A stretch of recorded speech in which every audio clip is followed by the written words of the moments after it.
Graça e paz, queridos. Nesse vídeo nós daremos continuidade às nossas exposições em Romanos e nós iremos pensar neste vídeo em Romanos capítulo 7, do verso 14 ao verso 24. O tema da nossa mensagem é o conflito de um homem a caminho da conversão. O texto diz assim: sabemos que a lei espiritual eu contudo não sou, pois fui vendido como escravo ao pecado. Não entendo o que faço, pois não faço o que desejo, mas o que odeio. E se faço o que não desejo, admito que a lei é boa. Neste caso, não sou mais eu quem o faço, mas o pecado que habita em mim. Sei que nada de bom habita em mim, isto é, em minha carne. Porque tenho o desejo de fazer o que é bom, mas não consigo realizá-lo. Pois o que faço não é o bem que desejo, mas o mal que não quero fazer, esse eu continuo fazendo. Ora, se faço o que não quero, já não sou eu quem o faz, mas o pecado que habita em mim. Assim, encontro esta lei que atua em mim. Quando quero fazer o bem, o mal está junto a mim. Pois no íntimo do meu ser tenho prazer na lei de Deus, mas vejo outra lei atuando nos membros do meu corpo, guerreando contra a lei da minha mente, tornando-me prisioneiro da lei do pecado que atua em meus membros. Miserável homem que sou! Quem me libertará do corpo sujeito a esta morte? Graças a Deus por Jesus Cristo, nosso Senhor, de modo que com a mente eu próprio sou escravo da lei de Deus, mas com a carne da lei do pecado.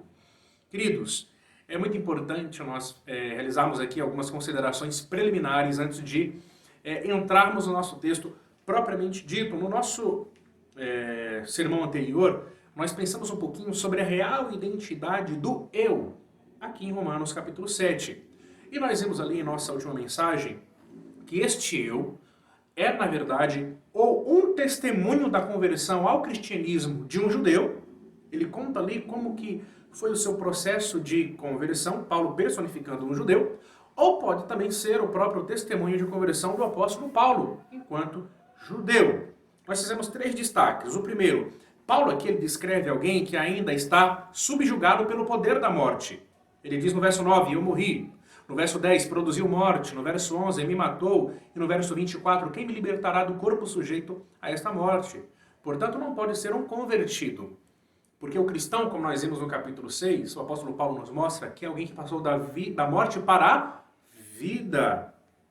Também vimos, em segundo lugar, que Paulo aqui descreve alguém que ainda é escravo do pecado. O verso 14, fui vendido como escravo ao pecado. O verso 15, não desejo ou não faço o que desejo. No 17, não sou eu quem o faz, mas o pecado que habita em mim. Vimos também que um convertido ele já não é mais escravo do pecado, Romanos capítulo 6. Vimos também uma porção aqui de Romanos capítulo 7. O cristão ele foi liberto do poder e da influência escravizadora do pecado. Ele agora é escravo de um novo Senhor. Ele é escravo de Deus, ele é submisso a Jesus Cristo. Em terceiro lugar, Paulo aqui descreve alguém que reconhece a importância da lei e deseja a lei. Ele diz, lá no verso 12, a lei é santo, o mandamento é santo, justo e bom.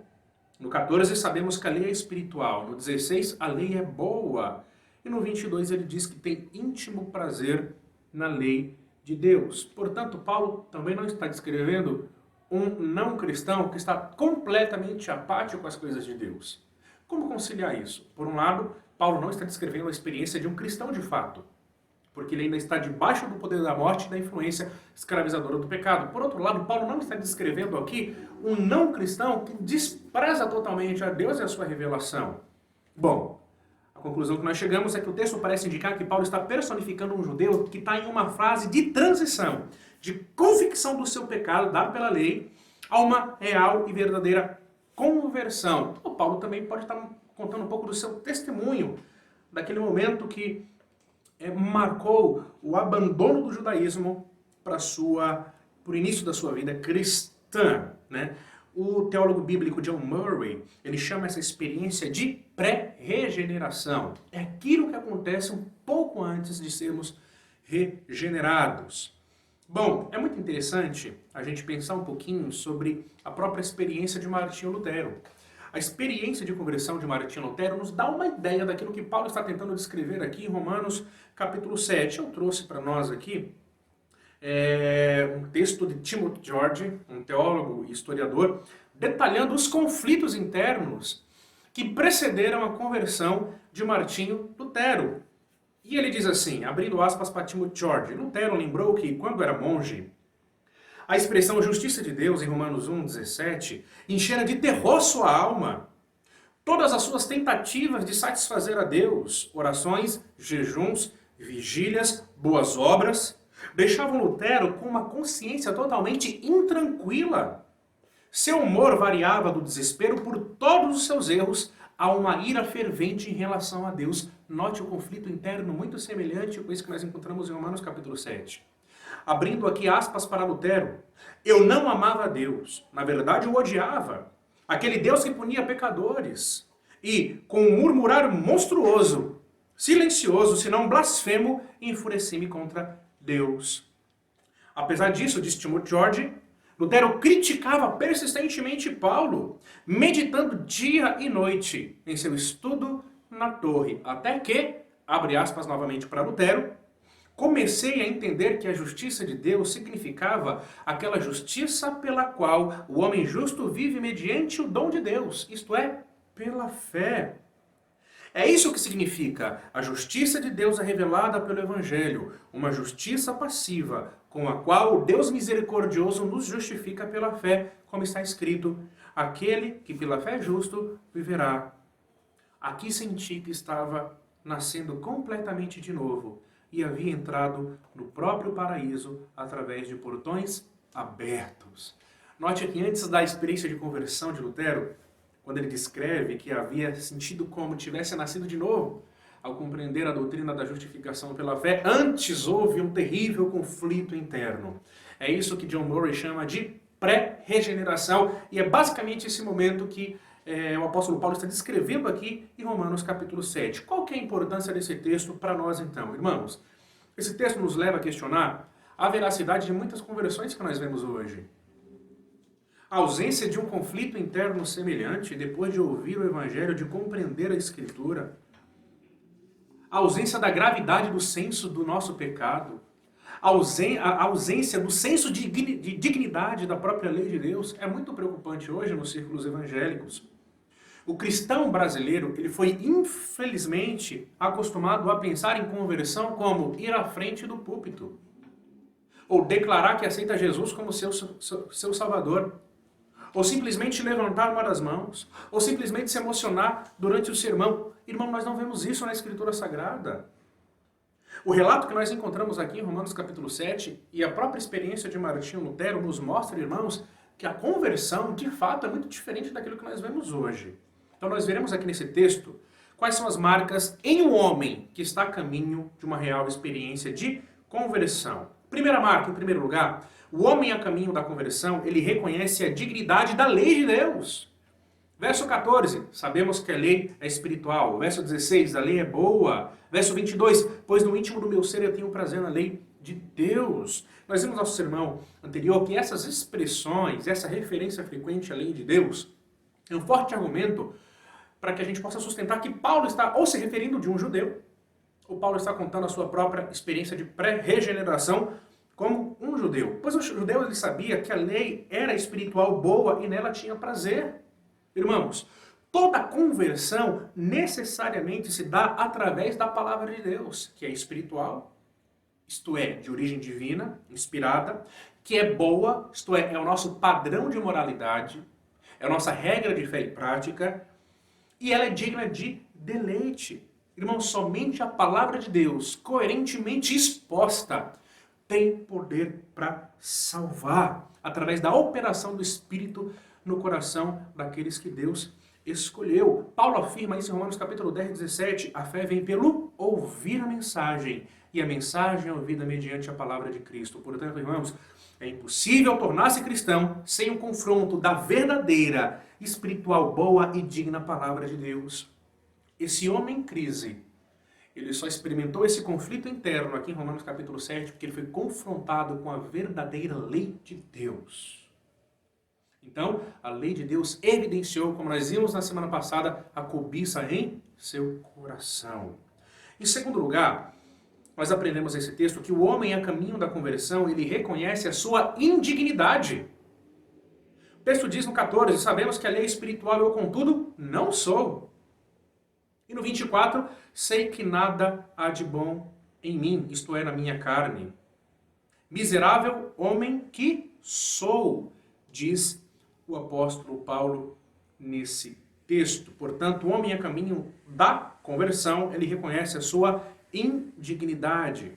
Outra marca, então, que nós encontramos nesse homem em conflito a caminho da conversão é esse forte senso de que ele não é digno, de que ele é totalmente indigno. Ele reconhece que ele é carnal.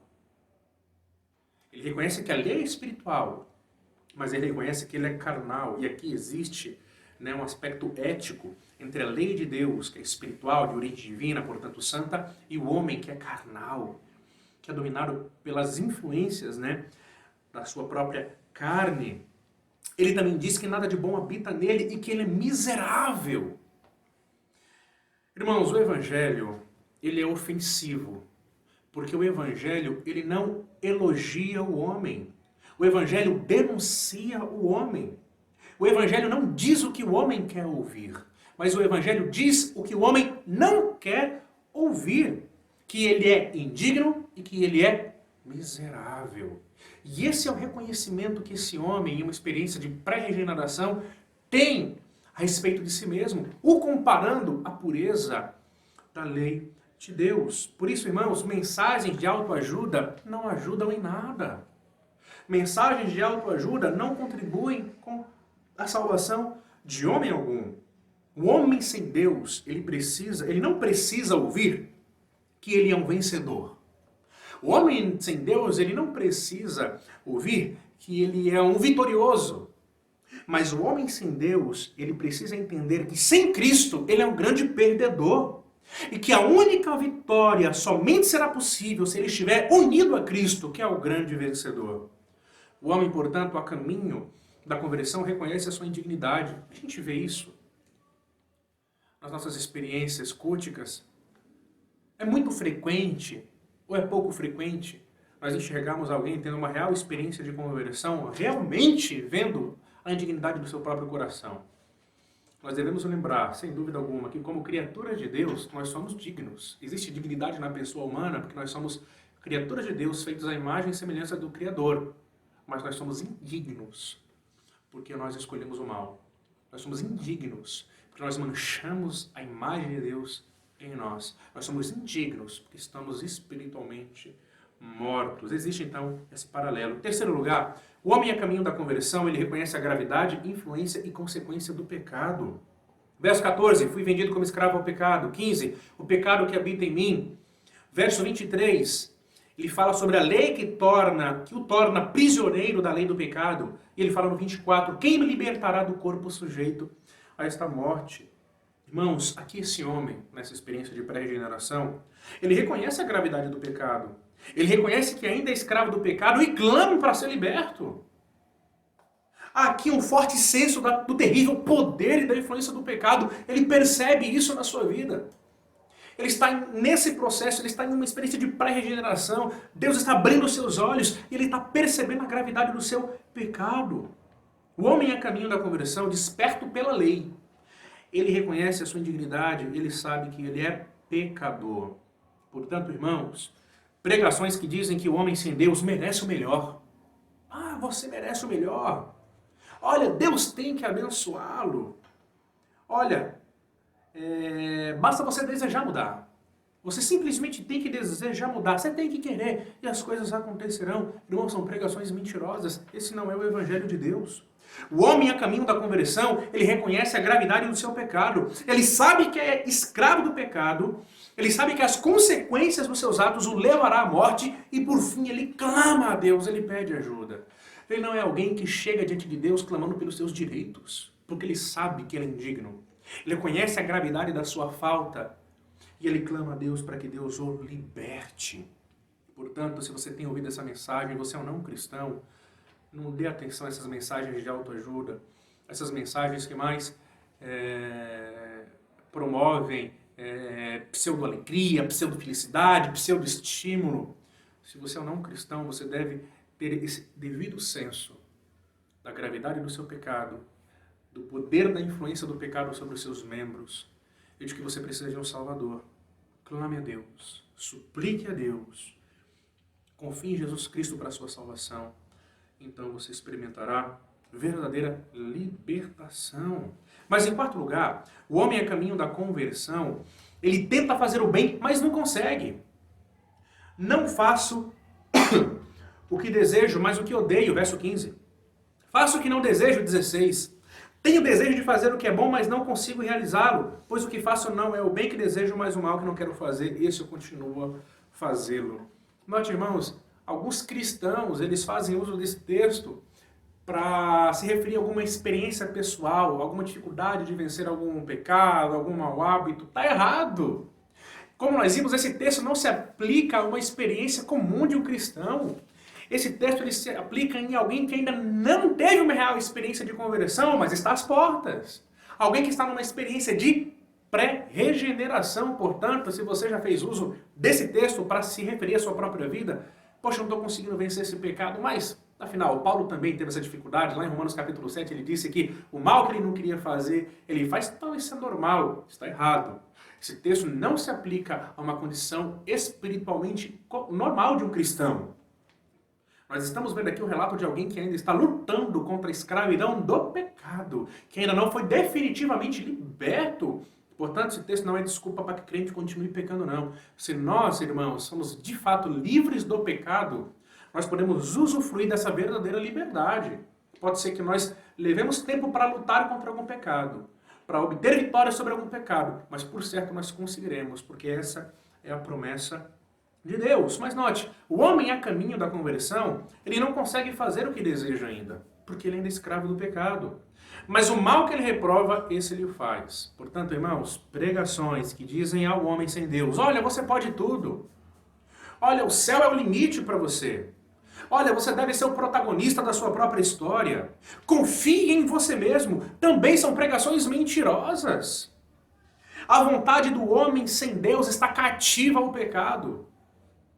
Ele não consegue fazer o bem porque ele está morto. Ele precisa de um poder supra-humano, de origem divina, que o liberte de algo fora dele mesmo. O que o homem sem Deus ele precisa, irmãos, é aquilo que nós vimos em Romanos capítulo 6, ele precisa morrer e ressuscitar com Cristo. Porque somente essa morte em Cristo pode libertá-lo da lei do pecado e da lei da escravidão ao pecado. E somente ressuscitando com Cristo ele pode desfrutar da vitalidade que flui do Filho de Deus. Unido a Cristo, então, ele conseguirá fazer, de fato, o que deseja. Não sem luta, mas agora ele está livre do pecado, ele agora é submisso a outro Senhor. Somente então, irmãos, um cristão de fato, alguém que morreu para o pecado e nasceu em Cristo, poderá desfrutar da promessa que nós encontramos em Romanos capítulo 6, verso 14. E o pecado não mais o dominará. E o pecado não mais o dominará. Por fim, um homem a caminho da conversão, ele reconhece que somente Jesus Cristo poderá libertá-lo desse terrível conflito. O texto diz, lá no 23, quem me libertará do corpo sujeito a esta morte? E lá no 25, graças a Deus por Jesus Cristo, nosso Senhor, de modo que com a mente eu próprio sou escravo da lei de Deus, mas com a carne da lei do pecado. Esse homem, ele reconhece que Jesus Cristo pode salvá-lo. Ele reconhece que somente Jesus Cristo pode colocar um fim a todo esse conflito interno. O homem a caminho da salvação, ele reconhece esse conflito interno, esse conflito interior entre desejar a lei de Deus, mas não praticar a lei de Deus, é se entregar à lei do pecado. Mas ele também reconhece que só Jesus Cristo pode trazer uma real experiência de libertação. Portanto, irmãos, todas as evidências apontam que esse texto não se trata de um convertido de fato, e esse texto também não se trata de uma pessoa que não é cristã, está completamente apática à lei de Deus e às coisas do Senhor. Trata-se de um homem à beira da sua experiência real de conversão, um homem numa experiência de pré-regeneração. Eu quero concluir esse texto com algumas aplicações para a nossa vida, esse sermão com algumas aplicações para a nossa vida. Em primeiro lugar, esse texto nos mostra que antes de uma experiência de conversão, o homem sempre terá o conflito com seus pecados. Eu acho que você já vivenciou isso se você é um cristão. Como foi difícil lutar com alguns pecados. Como foi difícil compreender de fato a complexidade do Evangelho. como nós relutamos e lutamos em entregar totalmente a nossa vida a Deus. Mas esse conflito ele pode ser visto como um bom sinal. Se nós somos apresentados ao verdadeiro evangelho, algo no nosso íntimo começou a acontecer. Nós começamos a ser confrontados pela revelação de Deus. Mas nós devemos lembrar que nada disso foi obra nossa, foi obra de Deus. Muitas pessoas ouvem o evangelho verdadeiro, mas o seu coração permanece endurecido. Quem quebranta o coração do homem, irmãos, é Jesus Cristo. Mas lembre-se disso. Sempre, antes de uma real experiência de conversão, é muito comum que um conflito aconteça. Um conflito semelhante a esse que nós encontramos em Romanos capítulo 7. Na verdade, é necessário que esse conflito ele aconteça. Porque nós estamos sendo completamente confrontados com a realidade da palavra de Deus. Nós estamos nascendo de novo. Em segundo lugar, Paulo registra esse conflito no capítulo 7, somente após explicar o Evangelho de Deus, do capítulo 1 ao capítulo 6. Isso nos mostra, irmãos, que somente o verdadeiro Evangelho tem o poder de abalar o homem sem Deus e o conduzir a uma real experiência de conversão. Por isso que Paulo primeiro fala do Evangelho, do capítulo 1 ao capítulo 6, posiciona essa experiência aqui pessoal, ou uma experiência de um judeu, em um conflito, uma experiência de pré-regeneração. E lá no capítulo 8 nós veremos que o apóstolo Paulo mostra o que de fato é o cristão, como pensa um cristão de fato, como vive, como compreende um cristão que foi realmente liberto da influência do pecado. Então nós iremos comparar Romanos capítulo 7 com Romanos capítulo 8. Nós veremos que Romanos capítulo 7 não diz respeito a uma experiência verdadeira de um cristão, mas Romanos capítulo 8 sim. Romanos capítulo 8 nós vemos ali, de maneira muito bonita, muito clara, aquele que nasceu de novo. Então, irmãos, esse texto nos mostra que somente o verdadeiro evangelho pode conduzir esse homem a esse conflito pessoal, como foi o caso de Martinho Lutero, e o conduzir a uma real experiência de conversão. Por fim, irmãos, conversão é sempre, como disse o apóstolo Paulo aqui no finalzinho desse nosso texto, conversão é sempre graças a Jesus Cristo, nosso Senhor. Conversão não é obra humana. O Evangelho é de Deus. O Espírito Santo quem convence o coração é de Deus. Jesus Cristo, nosso substituto e aquele que nos justifica, é o Filho de Deus. Irmãos, a salvação ela é obra humana. Portanto, confie em Deus para a sua salvação, caso você não seja cristão. Reconheça os seus pecados, a sua indignidade, reconheça a dignidade da lei de Deus, que ela é de fato o parâmetro para o comportamento humano. Peça perdão, se arrepende, confie no Senhor Jesus Cristo. Lute, batalhe desse conflito até que você encontre paz para o seu coração, mas não uma paz meramente psicológica, mas uma paz oferecida pelo Evangelho de Deus. E se porventura você tem algum familiar, alguém que você ama, e ainda não teve uma real experiência de conversão, por mais que ele esteja envolvido nos mais graves e terríveis pecados, por mais que a sua vida esteja completamente distante de Deus, o Evangelho de Deus ainda assim é poderoso para quebrantar aquele coração. O Evangelho de Deus é poderoso para o levar a um conflito como esse. O Evangelho de Deus, através da operação do Espírito Santo no coração do homem, pode conduzi-lo a uma real experiência de conversão. Se esse texto de fato se aplica à experiência de pré-regeneração do apóstolo Paulo, você deve lembrar quem era o apóstolo Paulo, perseguidor da igreja, o homem que consentiu com a morte de muitos cristãos, um homem que realmente foi marcado por um comportamento altamente violento e hostil à igreja de Deus. Mas Deus o salvou porque Deus o havia escolhido. Deus transformou sua vida. Portanto, não importa se você está orando por alguém muito mal, alguém que despreza o Evangelho, alguém que não quer saber do cristão, de cristãos e tudo mais, não importa que o comportamento dessa pessoa seja completamente hostil ao Evangelho. Se for uma escolhida do Senhor, Deus a salvará. Quebrantará o seu coração, a trará para perto de si. Isso pode acontecer hoje, isso pode acontecer amanhã, mas o eleito do Senhor não pode escapar. Deus ele é soberano. Vamos orar? Pai Santo, obrigado por esse texto. Nós tivemos uma experiência semelhante, Pai, a que Paulo relata em Romanos capítulo 7, uma experiência de pré-regeneração, onde nós entramos em um conflito, olhamos para a Tua lei, para a Tua palavra, e olhamos para o nosso comportamento e vimos que tanta coisa estava fora do lugar. Alguns até relutaram durante anos, Pai. O conflito deve ter durado muitos anos. Outros também não, nem tanto. Mas, ó Pai amado, o Teu verdadeiro Evangelho, Pai amado, através da operação do Teu Espírito em nossos corações, nos conduziu a Jesus. E hoje nós sentimos que nós estamos livres de fato. Continuamos lutando contra o pecado, mas isso é bom, porque não somos mais escravos do pecado. Hoje nós podemos lutar contra o pecado com as armas do Evangelho. Pedimos, Pai, para que o Senhor salve pessoas que são hostis ao Teu Evangelho, familiares que são hostis ao Evangelho, e que a gente possa, Pai amado, celebrar a vida em Cristo, como nós vemos no capítulo 8. Nos abençoa, Pai, através dessa meditação. É assim que oramos em nome de Jesus Cristo. Amém. Bom, se essa mensagem fez sentido para o seu coração, curta esse vídeo, por favor, se inscreva no canal da nossa igreja, compartilhe com outras pessoas para que os inscritos cresçam no nosso canal, nos ajude nesse sentido, tá bom? E até o próximo vídeo. Que Deus te abençoe.